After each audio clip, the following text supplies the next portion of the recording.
So on this edition of Hold the Line, I figured I'd sit in a comfy chair. This is a wheelie chair, so now my butt is relaxed. And now we start our show.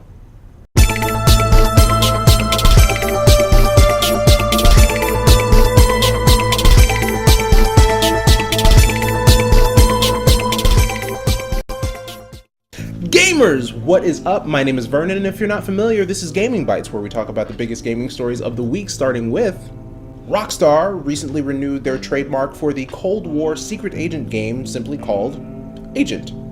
This doesn't say anything about the development of the game, but it means that they're not giving up on it so far. And if it's got Rockstar's name on it, I'm pretty sure they've got some good stuff in store for us, so stay tuned. Telltale Games confirmed at San Diego Comic-Con that Clementine will return for Season 2 of the Walking Dead game.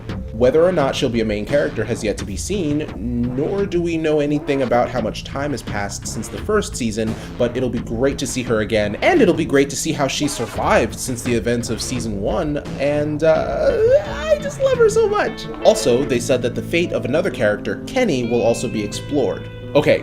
Now, I'm really excited because despite popular opinion, Kenny was my favorite character. He was my dude. I had his back and he had mine. So it was really just no spoilers towards the end of the game or anything like that.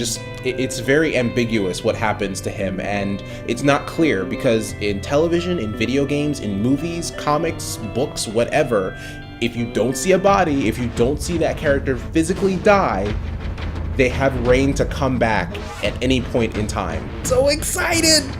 And I know I'm gonna butcher this name, but Guillaume Rumborg,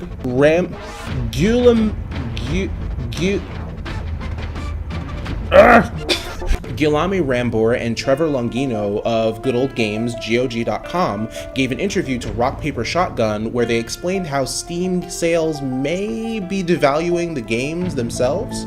Here's what they had to say. Selling games at too high a discount, one often sees discounts above 80% off here or there, sends a message to gamers, this game, simply put, isn't worth very much. Of course you make thousands and thousands of sales of a game when it's that cheap, but you're damaging the long-term value of your brand because people will just wait for the next insane sale. I have to disagree on personal grounds. I've paid full price for games when they come out, I've pre-ordered, I've made the midnight pickups, I've got the disappointing pre-order bonuses, etc. etc. Each time I purchased the game within the last 2 years, I've either played through a certain point or finished it through to the end, and I've always asked myself the same question: was it worth the money I paid? The ratio of games that I bought was disproportionate to the amount of games that I actually enjoyed, and the price had a lot to do with that. Then I realized that most games aren't really worth a $60 price tag in content or in replayability. No, I'm not saying that games aren't worth much, I'm just saying that the expectation for me as a customer is to buy every game at release, buy all the DLC, damned if it's good or not. The expectation is for me to buy all of this stuff just because, and I can't afford to do that. There are a lot of games that I would like to play, and I just can't afford them.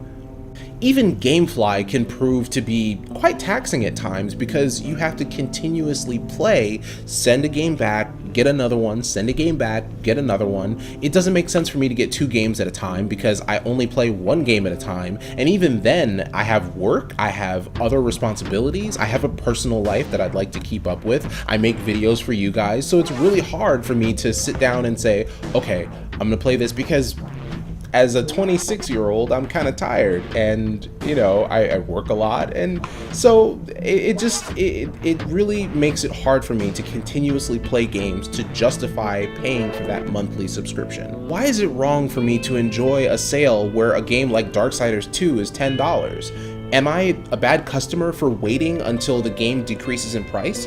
Nothing changes about the game except the price, and that's due to the fact that other games come out and they take the place of the new game mantle. Video games aren't based on a supply and demand format. We don't need them to survive, so why are they priced as if we do? Here's something else that they said. Slashing the price of your game is easy.